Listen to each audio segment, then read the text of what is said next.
Today would have marked the 2-month anniversary of the person that I was with. The kid was good looking, very protective, an altogether great person, great personality, great with people, everything that I had on a checklist. Except that there was something that lacked, something that just wasn't there. A friend of mine, a really good friend, older friend, far older, was married for 17 years and she divorced her husband.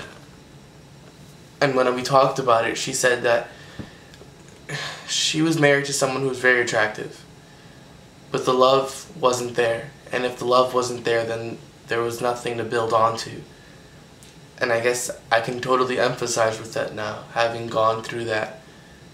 I guess I was holding on to this idea that things would get better, things could get better, and whatever wasn't there could be built on. I guess that wasn't true.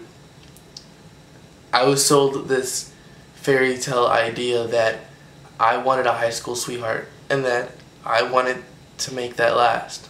I'm not through high school yet, but I kind of planted all of my seeds in this one basket and I was skeptical about letting go. Well, let's just say that after having talked to a friend and explained to her the circumstances, that she gave me pretty much the best advice that I've gotten in a while in regards to these circumstances. She said that if it wasn't going to work and that if it wasn't working, then maybe I should step back, and that if it was meant to be, then it would be. And so me and my significant other, or my significant other and I both mutually agreed that it was time to let things go. Now, if you knew this person, then you would say that I'm crazy.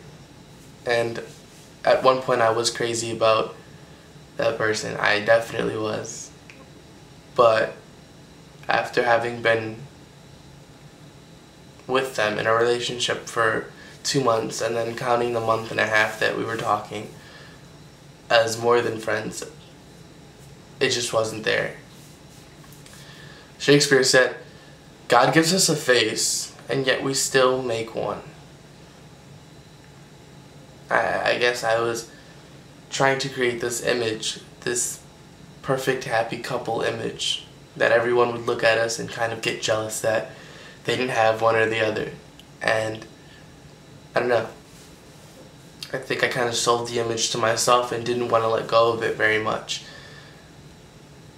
I guess today's video will be about teen relationships. Now, I've seen all types of relationships, and that was just one of them. That was something that I can describe. But I've also seen relationships where one figure was dominant. An ex-best friend of mine started dating someone who's abusive.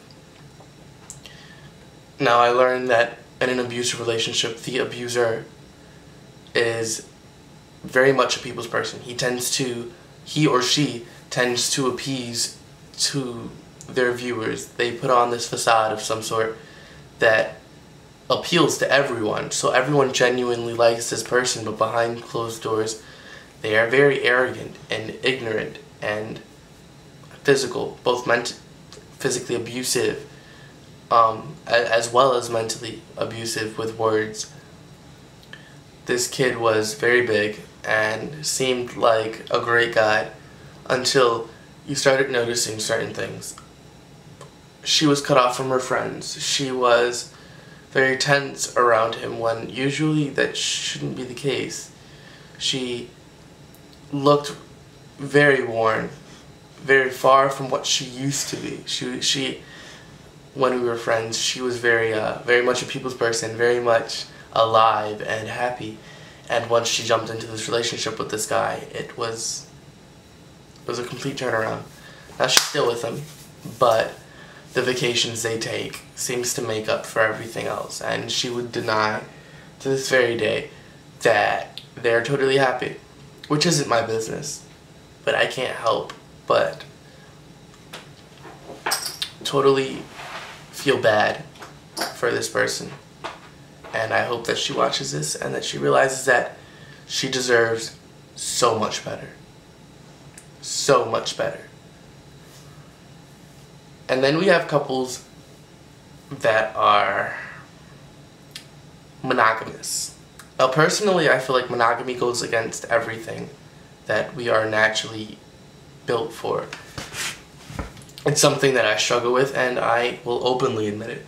I can be faithful, but I will not promise you that I won't have any thoughts about anyone else, or that I will somehow or another prevent myself from being attracted to anyone else, because let's face it, it's the real world.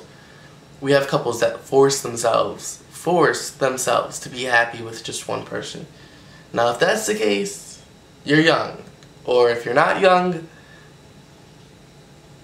I guess you still have time to go because you're living now, right? You're watching this video? Yeah. Don't force it.